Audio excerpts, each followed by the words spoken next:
So now they finally produced a budget, folks. Finally, after this whirlwind of excuses, how back in the spring they told us that there was going to be a budget and then they postponed it. Then they said it wouldn't be till the fall. Then they made up other excuses. Then they said it might have been longer that we get to produce a budget. But the announcement officially dropped, and my God, is it a doozy, folks. So brace yourselves. Hold on to your because you may lose your as this information is coming out, folks.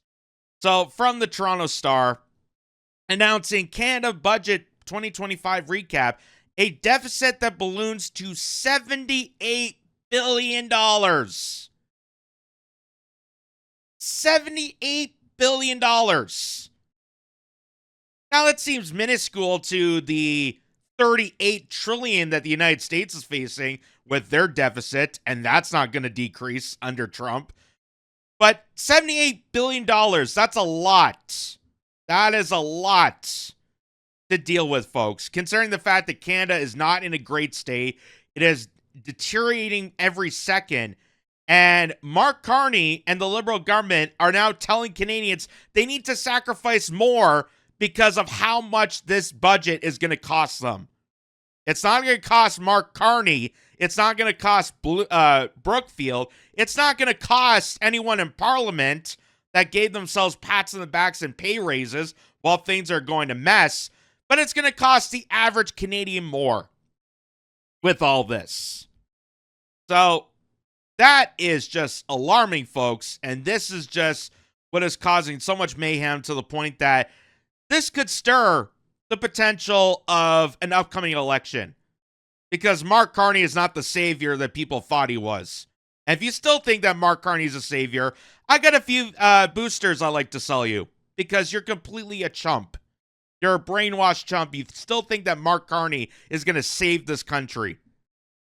So going into this, says the Liberal government unveiled its first budget under Prime Minister Mark Carney today, and they'll need to secure opposition support to pass it. I doubt that will happen. So Tuesday's budget made good on Carney's promise to build out significant new infrastructure in the Arctic. Though there's already some skepticism that Ottawa is serious about getting it done. I love how they resort to the Arctic. You know, as Toronto buildings and infrastructure, roads, subway systems, public transit, that's all crumbling. But no, let's go build in the Arctic. We can't build pipelines to get Alberta energy across the country, but let's go build where the polar bears are. Like, who comes up with these ideas? Who greenlights these ridiculous ideas? Let's go build more in the Arctic. You're kidding me. Where there's no people. Where there's no need for infrastructure. That's where nature is. That's where, polar bears and penguins and whatnot survive in the Arctic. But it makes sense if you're part of the military contractors, if you're part of the military industrial complex, because they want to seize the Arctic as their new military outpost. So it makes sense for that, but it doesn't make sense for Canada. As part of its grandiose nation-building project plan, the Liberal government is pitching an Arctic economy and security corridor. This would make good on Carney's promise to upgrade the port of Churchill with an eye to sending more cargo to Europe through Hudson's Bay and build a deep water military port in the territories. This port-to-port-to-port strategy would serve both the Canadian Armed Forces and companies looking to mine the North abundant critical minerals. This will be financed by a $1 billion Arctic Infrastructure Fund, which will also pay for roads, airports, and other projects. The investment is about sovereignty and security. Finance Minister Francois-Philippe Champagne. Because nothing says for the people like a French guy with the last name Champagne. Nothing says for the people. Where's the Merlot guy? Where's the cheaper drinks? Says, but it's more than just hardware and software. Ottawa has rightfully Ottawa has rightly been criticized in the past for seeing the Arctic as a place to dock ship and project power without thinking much about the people who live there. Champagne says that's changed. If we're going to put forward operating base in the community, he told reporters, we should not look at how there could be a clinic as well to serve the local community. If that's the plan, some Indigenous nations say they have been briefed. After meeting with federal counterparts on Monday, the Assembly of Manitoba Chiefs decried a lack of consultation and information coming from Ottawa about the Churchill project. There have been no resources allocated to help our nations meaningfully participate in those so-called major projects, per Broken Head Ojibwe Nation Chief Gordon Bluesky. Real partnership requires investment, not just invitations.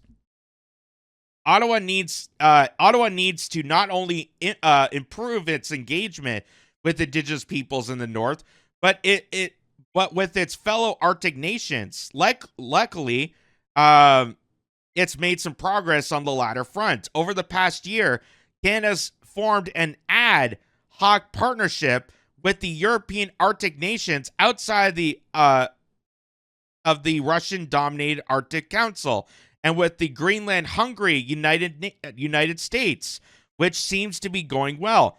To this end, it will announce that the Swedish King Carl XVI, Gustav, and Queen Silvia, how do you say that? Sylvia? That's Sylvia, right? It looked like saliva for a second. I do apologize. Would be visiting Ottawa later this month to, among other things, advance Canada's Arctic foreign policy while underscoping the importance of North-North cooperation, including among Indigenous peoples. So, to me, this just sounds like it's a big handout for the military-industrial complex, which we've already discussed in length. We've already kind of covered the fact that, it's already been announced through, the Globe and Mail and other publications that they already have reporters, they already have experts saying that, hey, with the auto sector in ruins and with manufacturing, being demised in this country, well, everyone's going to start making bombs now. Everyone's going to start making mass weaponry that we could sell to other nations so they can go kill each other. Because that's what Canadians do, right? We go and harbor more wars overseas. The peacekeepers. That's what it sounds like to me. Because this is not an investment into, the infrastructure within Toronto or Ontario or building the energy infrastructure, which is beneficial to the entire country and our GDP. That would be the best economic boom we would ever see. But there's no initiative for that. But let's go build in the Arctic and make false promises to Indigenous people. Because how many times have we heard the government making false claims that they're going to support the Indigenous folk? They're going to support the communities. The communities that still have boil water advisories to this day. How many times have we heard that? How many times have we heard that they're going to help the Indigenous folk, but they don't actually do anything? So to me, this just sounds like a bailout to the military-industrial complex. This is subsidizing their ability to create this militarized infrastructure in the Arctic and leaving more Canadians high and dry, including Indigenous people. That's what it sounds like to me. That's coming out of your wallet, folks. So this guy here, Jing Lai Li, I do apologize if I'm mispronouncing it. Says, breaking, Mark Carney's budget deficit for the fiscal year of 2025-26 is over $78 billion, $10 billion higher than what the PBO had predicted. So they predicted it was roughly going to be 65 to 68 billion. It's $10 billion higher than what the PBO predicted. Mark Carney, who said he was going to come in and save us from this crisis, from this nightmare of the Liberal government by doing what? Having the Liberal government. You're going to solve a problem by having the same people that create the problem, right? That's how it works. The liberals are bankrupting our country right before our very eyes and delivering us generational debt. And what has been my theory from the get-go? The reason that Mark Carney is our prime minister, the reason all this is happening is because this is the WEF takeover, hijacking the country, liquidating its assets, and selling off bits and parts of this country so that we no longer become a stabilized country and we just become an empty vessel for the globalists. That's what Mark Carney even wrote in his book. And now we have him as prime minister, and guess what? He's doing exactly what he wrote in his book. He's siphoning out Canada dry, leading it out to bleed, and then the WEF further takes over this country, no longer recognizes Canada as a country, and is now just an empty vessel for their insidious just debauchery of a horrendous agenda. Digital IDs, digital currencies, stuff like that. Just absolute mayhem, folks. Here's Mark Carney. Mark Carney giving pat himself on the back here, saying Canada has what the world wants, the resources, the ambition, and the ideas. Funny, because he doesn't believe that Canadians have what he wants. That's why most of them are unemployed. That's why there's a crumbling infrastructure. That's why there's no investment into our industries that are highly profitable, that are part of what makes Canada such a pleasable country. It's amazing he talks about, the resources, the ambition, the ideas, but he doesn't actually do anything to invest in that. He doesn't invest into the energy infrastructure. He doesn't invest into Canadian communities. He doesn't invest in the auto industry. He does the opposite. He takes the money out of it and leaves them high and dry. The budget 2025 invests $1.7 billion to attract new talent, catalyze new research, and unlock our full economic potential.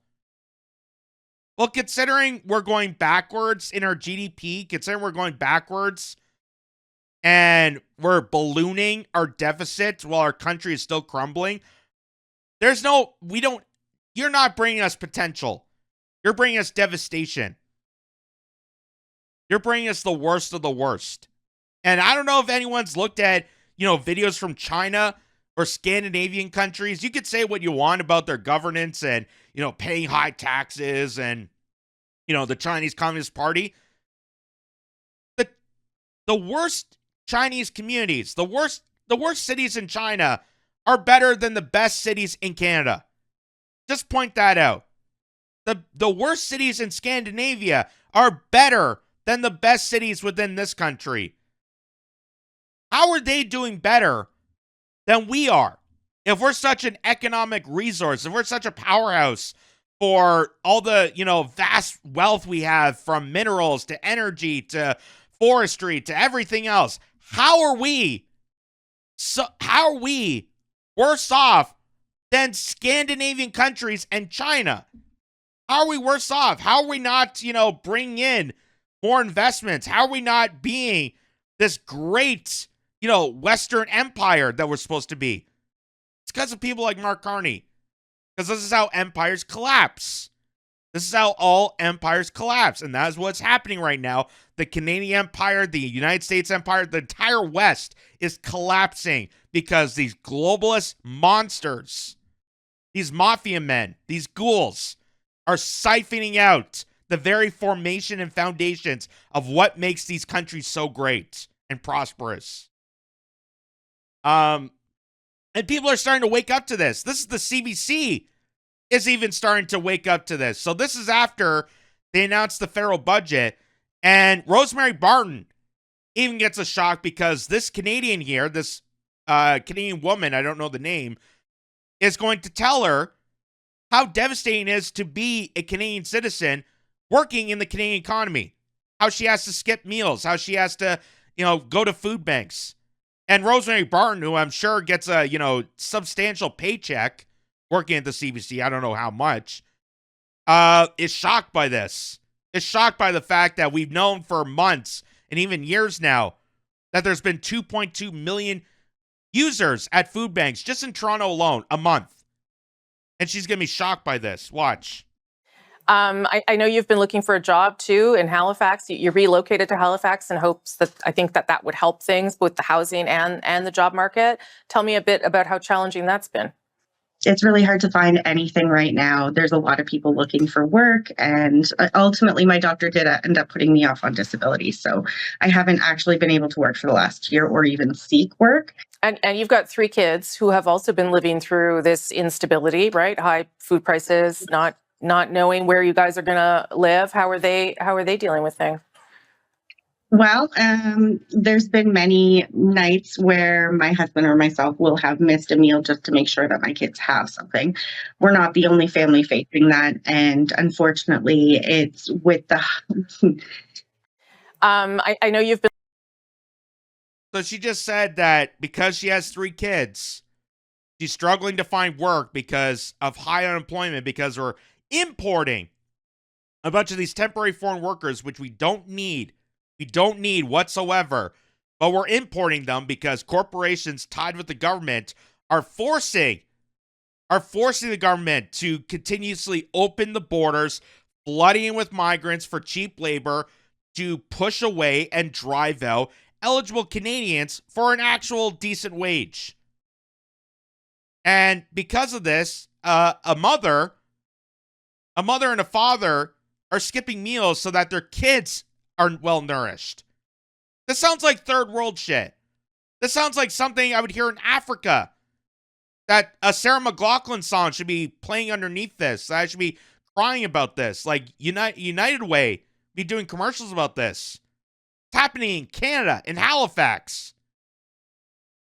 And it's happening all over this country. As they're announcing they're going to increase the deficit. Meaning that you and your kids and your kids' kids, if they're lucky to be families more and more prosperous because of how unaffordable it is, they're going to be the ones footing the bill to this insanity, to this utmost, just absolute diabolical measure that's deteriorating this nation. They're not doing anything to invest in communities like Halifax or Toronto or Ottawa or Vancouver or Edmonton or Calgary or Winnipeg or elsewhere, but they're spending all the money into the Arctic for the benefit of who? The military. The military contractors, the military industrial complex, NATO. That was pledge our allegiance to, while our own army, our own armed forces are scrambling. Our own armed forces are deteriorating. We have no defense, but we gave more to NATO, which we know NATO is a threat to our security. It's not an improvement, it's a threat. They blackmail us at every point in turn to these outrageous wars that we should not even be taking part of. We should not be taking part of Ukraine and Russia. We should not be taking part of Gaza and Israel. I don't care if they're allies or not. We're Canadians. You focus on Canada. That's where your tax dollars go to. And if your tax dollars go elsewhere, then we should not be paying a cent of it. It's gone far enough. It's gone far enough. All this foreign investments, all this charaderie, the money laundering, it's enough. You either keep the money here or we aren't paying a cent. That's what it should be. And I'd rather that money go towards this woman's family investing in Canadians than sending overseas to slaughter more people and make their towns as shitty as we are. How diabolical the mindset of these people. And of course, Rosemary Barton, she doesn't know about this. She doesn't know about this. Like, that's unfortunate. I wish I'd, reported more on this. Maybe if I criticized more of the Liberal government, maybe if I actually done some more journalistic integrity to fight for you people, maybe I would actually have more respect. Maybe the CBC wouldn't be, rampant with all these trolls telling me to, go blank myself and defund the CBC. Maybe I'd get more of a reputation if I actually did my job. Just saying. So here's Pierre Poilievre. And because the Liberal Party is a minority government, They need the support of the opposition. And of course, Pierre Poilievre is not going to support this. And this is the one, again, I could say a lot about Pierre Poilievre. I don't, fully endorse him. But this is a moment where I should feel proud as a Canadian that someone actually gives a damn about this. That someone actually gives a damn about the costly measures of this liberal globalist government and how it's going to make things unaffordable for the average Canadian. Take a listen. And on behalf of all the Canadians who can no longer afford to eat, heat, or house themselves because of liberal inflation, we Conservatives cannot support this costly Liberal budget.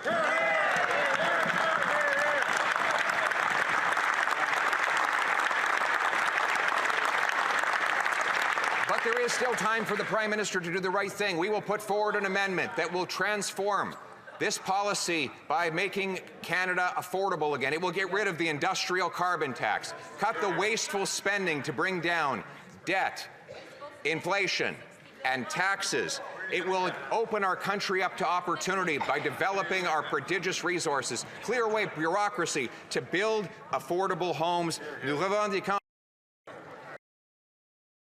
So, it's amazing that, the politicians that actually give a damn, and I'm not excusing Pierre Poilievre because we all know that Pierre Poilievre, if he was Prime Minister right now, there's a good chance that he's going to spend, so much on foreign affairs. He's going to kiss up to NATO. He's going to kiss up to the globalist regime because that is how corrupted, that is how intrusive, that is how corroded they are with our political establishment and the country as a whole.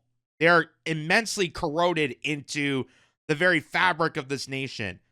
So I'm not excusing Pierre Poilievre and saying that he's a miracle guy, but it is refreshing to hear someone actually give a damn about Canadians, about the fact that Canadians are starving, that people have to skip meals, that people, can't work. Eligible Canadians that could easily do the jobs that are given away to temporary foreign workers, that they're importing. All these foreigners that could barely speak English, that we can't document, that we have no information of, importing them by the millions to take over the working class, so that corporations can pay out cheap wages. Until the point that everything becomes automated. And then what do you do? Because then you're going to kick out the foreigners. And then you're going to have foreigners and Canadians that can't work. So it's just upside down, backwards insanity.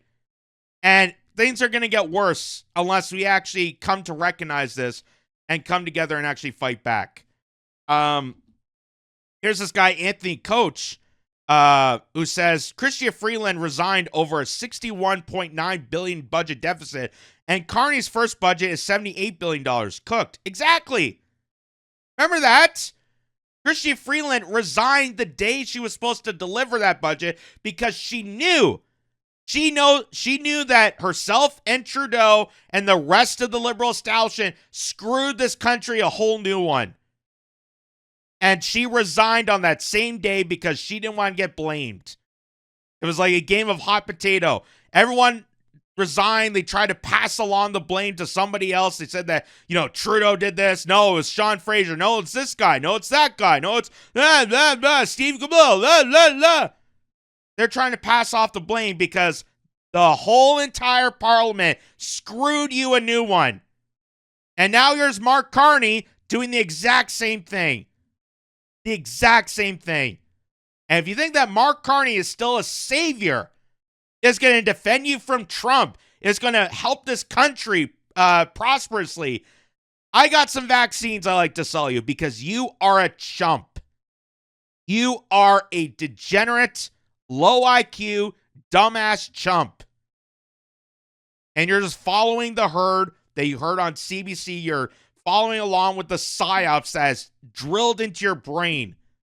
You are a brainwashed, manipulated chump if you think that Mark Carney is going to save you. So here is Franco Terrazzano, who's the head of the Canadian Taxpayer Federation. They have done excellent work. ladies and gentlemen. I highly recommend people check out their website. They have amazing breakdowns. We've used them in the past as resources and credit their great work. And Franco Terrazzano does a speech outside of Parliament here, outside of Center Block, that's still under renovations. Been under renovation since I went to visit Ottawa, and that was, 2019? So I don't know what's happening there, but Carney's budget, debt spiraling out of control because spending spirals out of control. Massive $78 billion deficit, huge spending increase. Every dollar you pay in GST will go to pay interest on the debt. Carney also hammering Canadian businesses with industrial carbon tax. So all the times they keep telling you that they removed the carbon tax, that was a lie. That was a lie. Because the carbon tax is still placed onto industries. And that spirals down to you paying it. That spirals down to you paying for it. Because they are going to foot the bill to the next person. So say if a cattle rancher has to pay a carbon tax, then they're going to put the price on the transportation. And then the transportation is going to put that cost burden onto the grocery store. And then the grocery store is going to put that tab and make you foot the bill when you purchase groceries. So they did not remove the carbon tax. That was all a lie. That was all a big fat lie. And here's what Franco says about it. Breaking Carney's budget, the debt spirals out of control because spending is spiraling out of control. The deficit this year, folks, we're looking at $78 billion. The government will be borrowing almost $80 billion. And what does that mean? More money wasted on debt interest payments. Welcome to Canada, folks, where every single dollar that you're paying in federal sales tax is now going to pay interest charges on the debt. Interest charges on the debt will cost $56 billion this year. Gross. And as I said, the debt is spiraling out of control because spending is spiraling out of control. Let's look at the numbers, folks. Okay, so spending. The Carney government will spend $581 billion this year, increasing spending by $38 billion over last year. And folks, every year, spending is going up by billions of dollars. Absolutely zero plan to balance the budget. Now, folks, you're going to hear two things from the government, okay? Number one, balance the operating budget, balance the operating budget, balance the operating budget. Excuse me, you're not balancing squat if you're borrowing tens of billions of dollars every single year. The second thing you might hear from this government is, don't worry, folks, we're cutting waste.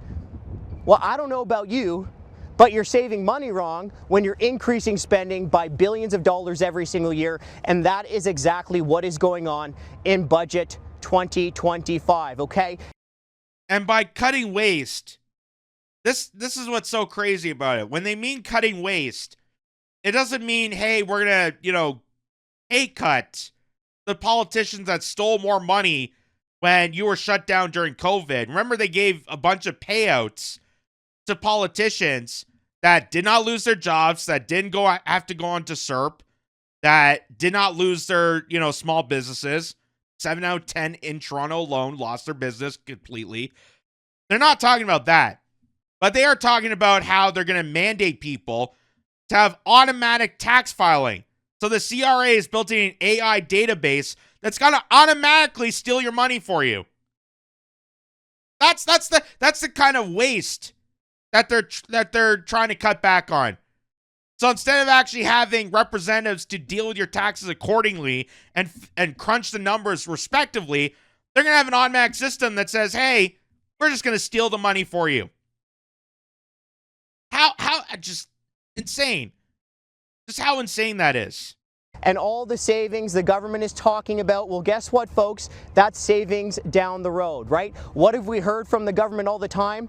We'll go on a diet. It'll be on Monday. And then Monday never comes.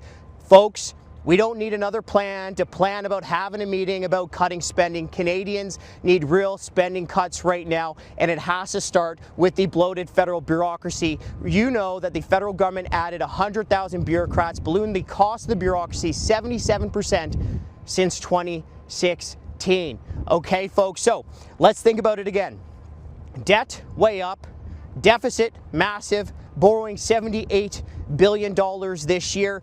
And why is debt spiraling out of control? Because spending is spiraling out of control. And oh yeah, one last thing, folks, budget 2025 confirms Carney's commitment to the industrial carbon tax, the hidden carbon tax on Canadian businesses. And folks, that is going to punish Canadian businesses, make Canadian businesses and our economy less competitive, push entrepreneurs to set up shop south of the border. Carney's industrial carbon tax means fewer jobs for Canadians, higher prices for you at the worst possible time. So budget 2025, what's the key takeaway? Debt spirals out of control because spending is spiraling out of control. But think of all the great projects we can build in the Arctic. We could build snow forts and angels and all the greatness. We could have little snow fights. That's their big takeaway. That's the big win that Carney's proposing in the budget. We're going to build more in the Arctic. The Arctic. You know, where all the great Canadians are. As opposed to the ordinary cities that people have lived in for generations that are being screwed over 9 ways to Sunday. It's so absurd. The whole thing is so absurd. And here's just also add off to this. This is Mark Nixon got this. This is what Global News said about this. And even they realized that the budget is an absolute joke. So mainstream media, that by the way gets subsidized by the Carney government, by the Liberal government, that has peddled all the liberal bureaucracy BS to us. They're a propagandist arm of the Parliament establishment. Even they are starting to pick up on how insidious this budget is. Watch. Business correspondent Anne Gaviola has been looking for what's in this budget for individual Canadians. Anne. Well, Donna, the budget re-announced some commitments like the middle-class tax cut and scrapping the consumer carbon tax. But in terms of new things, not a lot of nuggets in the budget to appeal to everyday Canadians. There are items that are framed as lowering costs and protecting consumers that won't actually cost the federal government all that much, like a pledge to review bank fees and what financial institutions charge to send e-transfers and use ATMs. Also, a change that could be important to households living paycheck to paycheck. The feds are set to change the amount of money Canadians can immediately access from a deposited check, bumping it up to $150 from $100. The plan is also to allow faster access to funds deposited electronically, so a shortening of that waiting period. On the housing front, we already knew about the removal of GST for first-time home buyers, as well as the Build Canada Homes Fund of more than $13 billion over 5 years. But surprisingly, nothing more or new aimed at improving housing affordability. Donna?